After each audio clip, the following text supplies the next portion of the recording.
निर्माण स्थल पर मजदूरों ने अचानक चिल्लाकर कहा कि कुछ गड़बड़ हो गई है। वहाँ एक मानव आकृति का गहरे गड्ढे में पड़ा था। बॉस को खबर मिलते ही वो वहाँ पहुंचा। उसने पहले मजदूरों को तितर बितर करने के लिए कहा, फिर एक युवक को खोलने को कहा। युवक ने बदबू को सहते हुए को ऊपर लाया और खोला तो उसमें काले लंबे बाल दिखे और गर्दन के पीछे एक स्टील की कील ठुकी हुई थी। फोरमैन पुलिस को सूचित करना चाहता था, लेकिन बॉस ने उसे रोक दिया, क्योंकि अगर खबर फैल गई तो उसके बनाए घर कोई नहीं खरीदेगा। बॉस ने मौजूद लोगों को कुछ चुप्पी का पैसा दिया और फोरमैन को युवक के साथ शव को जलाने के लिए कहा।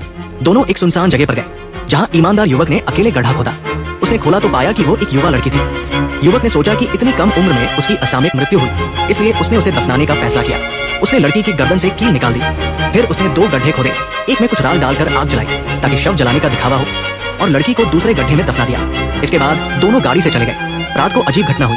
एक सफेद कपड़ों वाली लड़की युवक के सामने प्रकट हुई, लेकिन वो उसे देख नहीं सका। लड़की उसे लगातार घूरती रही। सोते वक्त कभी वो उसके ऊपर चढ़ जाती, कभी बिस्तर के नीचे बैठकर उस कील से खेलती। एक दिन भयानक घटना हुई। फोरमैन रोज मछली मांस खाता था, जबकि मजदूरों को सिर्फ सादा चावल मिलता था।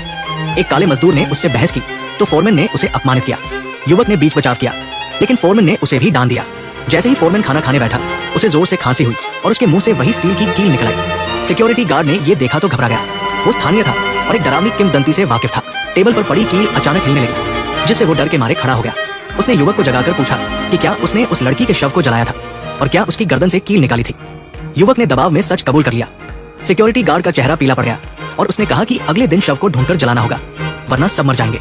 अगले दिन दोनों दफनाने की जगह गए, लेकिन युवक कितना भी खोदे शव नहीं मिला।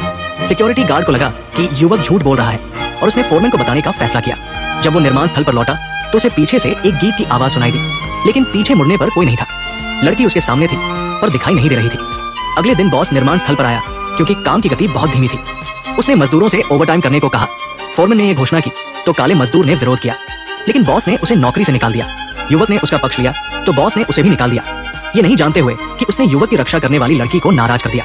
बॉस घर लौटा और लड़की उसके साथ उसके घर तक गई। जब बॉस नहाने के लिए बाथटब में गया तो लड़की पानी से बाहर निकली और उसकी जान ले ली। निर्माण स्थल पर सिक्योरिटी गार्ड का शव मिला तो फोरमैन ने युवक और काले मजदूर से उसे जलाने को कहा। फिर एक तांत्रिक को बुलाया। तांत्रिक ने अपनी आध्यात्मिक शक्ति से लड़की के पिछले जीवन को देखा। वो अकेले सुनसान जगह पर चल रही थी जब कुछ बदमाशों ने उसे निशाना बनाया। उसने भागने की कोशिश की, लेकिन वे उसे पकड़ ले गए। 3 लोगों ने उसे एक छोटे लकड़ी के घर में बंद कर क्रूर यातनाएं दी। आखिरकार उसकी जान चली गई।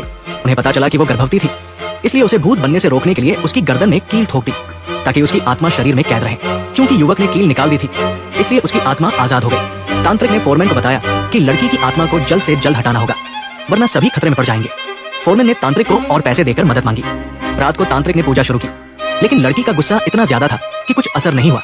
युवक को पेशाब लगी तो वो शौचालय गया और वहाँ तांत्रिक को मृत पाया। उसकी मौत सिक्योरिटी गार्ड जैसी ही थी। फोरमैन ने युवक को देखा और सोचा कि उसने तांत्रिक को मारा। युवक ने सफाई दी, लेकिन फोरमैन ने उस पर मुक्का चलाया। लड़की ने फोरमैन का हाथ पकड़कर उसे जमीन पर पटक दिया और उस पर झपट पड़ी। फोरमैन ने चिल्लाकर युवक से कहा कि कील उठाकर लड़की की गर्दन में फिर से ठोक दे ताकि वो सील हो जाए, लेकिन युवक लड़की का चेहरा देखकर ऐसा न कर सका।